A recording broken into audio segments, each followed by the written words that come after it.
your seasonal occupation. It's time to send in your application. Get to know your short-term friends you only talk to till summer ends. The best way to spend your day in it when you're only making $10 every 60 minutes. Let's clock out, you and me, wander around West County. Take my hand, shop and see, only get paid hourly. We can carpool, I can drive, listening to Jackson 5. We can make it, we'll survive, though we might be sleep deprived. Use star code PINK when buying Robux or Premium. Hi everyone, welcome back to another video.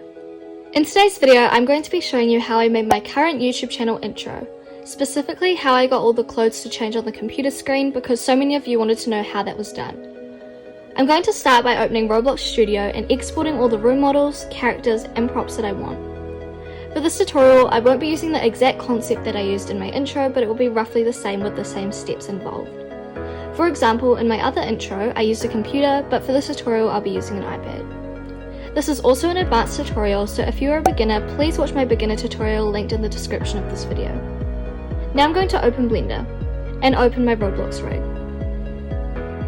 I forgot to export my character, so I'm going to use this one from my previous video. I'm also going to import all of my room models and set up the scene for my animation.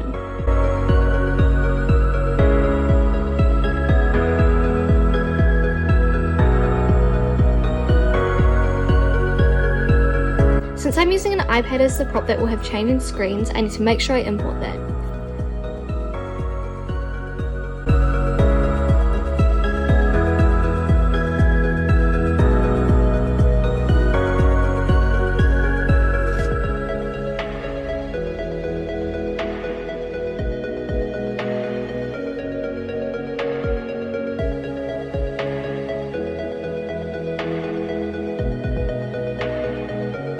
I made these two different screens earlier on Photoshop. Make as many different images as you like in order for your animation to run the way that you want. For this, I've just made a button go from smaller to bigger, and I'm saving these two images separate. As you can see here, I have saved these as picture 1 and picture 2. Back to Blender, I have my iPad screen which I need to add the image to. So to do that, I'm going to go to the circle icon on the right hand side, click Add Shader, then Diffuse BSDF. Now click on the little dot by the color option and select image texture. Now I'm adding in my first picture that I saved to my desktop. The image now looks like this on the iPad, which is perfect for what I want. I'm going to now finish setting up my scene for the animating steps.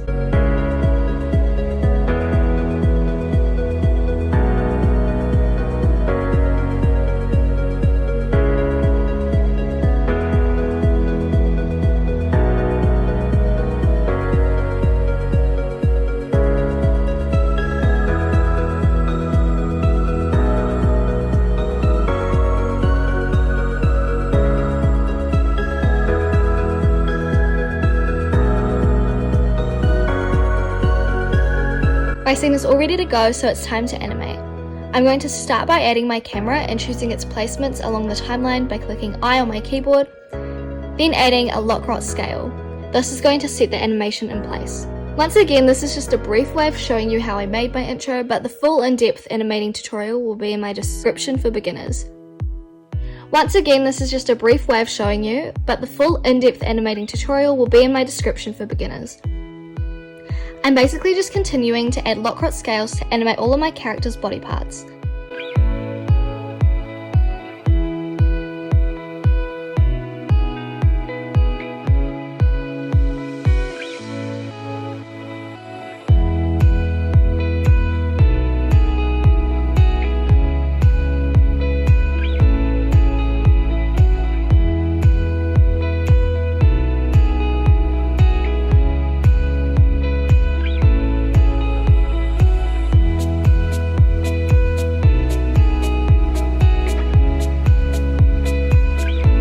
The secret here is that we're going to make two separate animations in order for the images to change on the iPad. So what I'm going to do is go down to the bottom of the animated timeline, find where I want my animation to stop before changing screens, then change the number 250 at the bottom to wherever I want this first section to finish. For me, it will be 70.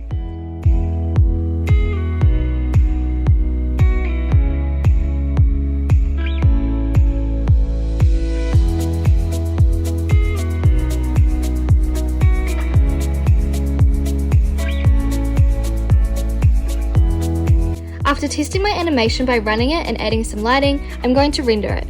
To do that, I'm going to go to the camera icon on the right, change the video file to AVI JPEG, then choose a name for my file. Also, make sure your denoising is on in order to prevent grain and low quality. Now I'm hitting animation and letting my first scene animate. Also, a tip for animations is that it's best to put them on at night, so that when you wake up they're finished. Also, make sure your Blender file is saved because you will need to reopen it after the animation has completed its render. It's the next day now, so I'm going to make the second part of the animation. I'm reopening my file, which looks like this. From the last animation it ended at frame 70, so this time it will start from frame 70, which I'm changing now. Then I just set the ending frame to 200, but I'll crop it later.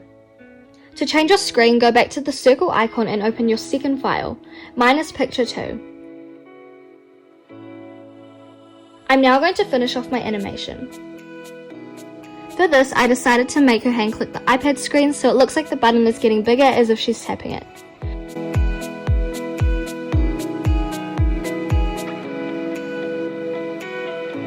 Name your file something different, then you are ready to animate again. After editing and adjusting my 2 clips, this is the final intro that I made.